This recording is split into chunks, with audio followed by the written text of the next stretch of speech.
Roma, ano 65 depois de Cristo. Um homem caminha lentamente pelo jardim de sua vila, observando as roseiras que ele mesmo plantou 5 anos antes. Suas mãos tremem, não de medo, de raiva contida. Lúcio Aneu Sêneca, o filósofo mais influente do Império, conselheiro do imperador Nero, acabou de receber a ordem: abrir as veias, morrer como um estoico, morrer em silêncio. Mas Sêneca não morreria em silêncio. Naquela tarde de abril, enquanto seus escravos preparavam a banheira onde seu sangue escorreria, Sêneca pediu tinta, papiro e cera de lacre. Pediu que todos saíssem, trancou a porta e começou a escrever algo que Roma jamais deveria ler. O que aquele homem que passou décadas pregando virtude e controle das paixões tinha a confessar nas últimas horas de vida? O que ele viu nos corredores do Palácio Imperial que o assombrou até o fim? Por que suas mãos tremiam tanto ao segurar a pena? A carta nunca chegou ao destinatário. Foi interceptada, queimada. Ou assim pensaram. Porque 300 anos depois, nas ruínas de uma biblioteca em Alexandria, um escriba cristão encontrou fragmentos. Apenas fragmentos, escondidos entre tratados filosóficos, copiados às pressas, como se alguém tivesse tentado salvar aquelas palavras da destruição total. E o que estava escrito ali mudava tudo. Sêneca não era o sábio imaculado que a história pintou. Ele carregava um peso, uma culpa específica, um nome que ele nunca conseguiu esquecer. Britânico, o filho legítimo do imperador Cláudio, o verdadeiro herdeiro do trono de Roma, o jovem príncipe que morreu envenenado durante um banquete aos 13 anos de idade, permitindo que Nero, enteado de Cláudio, se tornasse imperador. Todos em Roma sabiam quem tinha ordenado aquela morte: Agripina, mãe de Nero, a mulher mais perigosa do império. Mas o que ninguém sabia, o que apenas 3 pessoas testemunharam, era que Sêneca estava lá, na cozinha, naquela noite. Na carta, Sêneca começa assim: Paulina, minha esposa amada, quando você ler isto, eu já não estarei mais vivo. E talvez seja melhor assim, porque carreguei durante 12 anos um segredo que destruiu minha alma, palavra por palavra, até não restar nada além de cinzas onde antes havia convicção. Sêneca confessa que foi chamado por Agripina 3 dias antes do banquete. Ela não pediu, ordenou. Queria que ele, o filósofo, o homem de princípios, estivesse presente quando Locusta, a envenenadora mais habilidosa de Roma, preparasse a dose de veneno que seria colocada no vinho de Britânico. Por quê? Por que Agripina queria Sêneca ali? Porque ela sabia que um homem que prega virtudes precisa ser quebrado antes de se tornar útil. E quando você força um filósofo estoico a assistir o assassinato de uma criança inocente, sem fazer nada, sem gritar, sem denunciar, você não apenas o torna cúmplice, você o destrói por dentro. E Sêneca ficou. Assistiu Locusta misturar o pó branco no vinho doce que Britânico adorava. Viu a mulher sorrir enquanto selava a ânfora, ouviu Agripina dizer com aquela voz fria e calculista: agora você é meu, filósofo, agora você pertence ao poder. Na carta, Sêneca descreve o banquete, cada detalhe, o momento em que o jovem britânico levantou a taça, o sorriso inocente no rosto do garoto, o primeiro gole, o silêncio que se seguiu, as convulsões, os olhos de Nero impassíveis, como se assistisse a uma peça de teatro, os gritos da irmã de Britânico, Otávia, e Sêneca sentado ali, paralisado, mudo. Ele escreve: eu poderia ter gritado, poderia ter derrubado a taça de sua mão, poderia ter acusado Agripina diante de todos, mas não fiz, porque eu também queria poder. Porque eu também queria estar ao lado do trono, e essa escolha me transformou em algo que jamais perdoarei.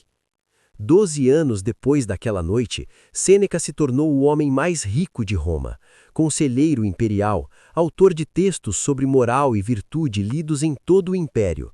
Mas todas as noites ele via o rosto de Britânico, ouvia o som da respiração sufocada do garoto, sentia o peso da omissão como uma pedra no peito. E agora, você que está assistindo a isso pode estar se perguntando: e se fosse você? Se alguém com poder absoluto sobre sua vida exigisse que você testemunhasse um crime terrível, em silêncio, sabendo que denunciar significaria a sua própria morte e talvez a de quem você ama, o que você faria? Você teria a coragem que Sêneca não teve? Ou você também escolheria a sobrevivência? Pense nisso, porque a resposta não é tão simples quanto parece. A carta continua. Sêneca revela que tentou durante anos compensar sua culpa. Aconselhou Nero a ser clemente, escreveu tratados sobre misericórdia, mas Nero, aquele menino que ele ajudou a transformar em imperador, tornou-se um monstro. Matou sua própria mãe, Agripina, incendiou Roma, executou senadores, e Sêneca percebeu, tarde demais, que havia ajudado a coroar o demônio. Ele escreve: Eu moldei um tirano. Eu, que ensinava sobre justiça, criei o maior instrumento de injustiça que Roma já conheceu. E quando finalmente tive coragem de me afastar, quando renunciei à minha posição e me isolei, Nero não me deixou ir, porque homens como eu, que sabem demais, nunca são verdadeiramente livres. Foi por isso que a ordem de morte veio, não por traição política, não por conspiração, mas porque Sêneca sabia. Sabia sobre Britânico, sabia sobre os primeiros crimes de Nero, sabia demais, e enquanto estivesse vivo era uma ameaça. A parte mais perturbadora da carta vem agora. Sêneca descreve um encontro secreto que teve com Nero 3 semanas antes de receber a ordem de suicídio. Nero o chamou sozinho, no meio da noite, em uma sala sem guardas. E então, pela primeira vez em anos, o imperador chorou. Chorou como uma criança. E disse a Sêneca algo que congelou o sangue do filósofo. Eu vi meu irmão morrer. Eu tinha 16 anos. E sabe o que senti, Sêneca? Alívio. Alívio de que agora o trono era meu. E naquele momento eu soube que havia algo errado comigo, algo quebrado. E você, que deveria me ensinar a ser bom, nunca disse nada. Nunca me salvou, porque você também estava quebrado. Sêneca percebeu então que ele e Nero eram iguais. 2 homens destruídos pela mesma noite, pela mesma omissão, pela mesma escolha de colocar o poder acima da humanidade.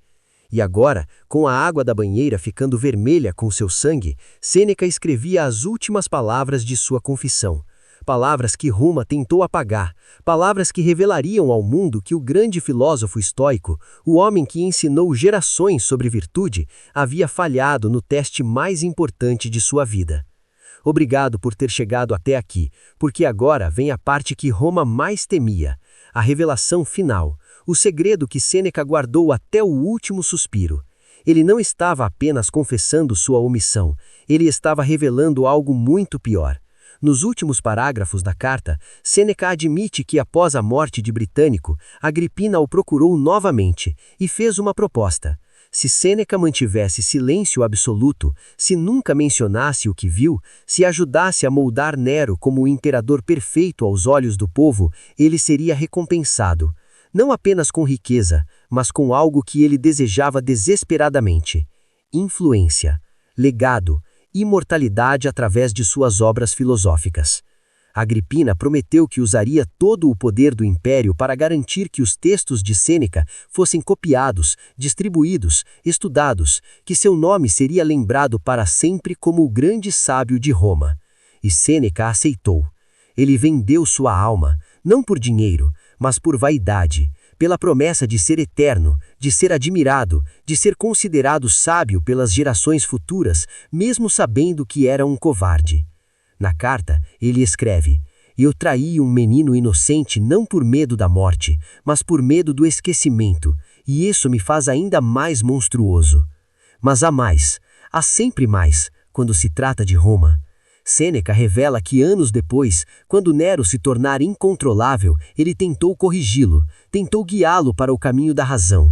E Nero, em um momento de fúria, lançou na cara do filósofo a verdade que ambos conheciam.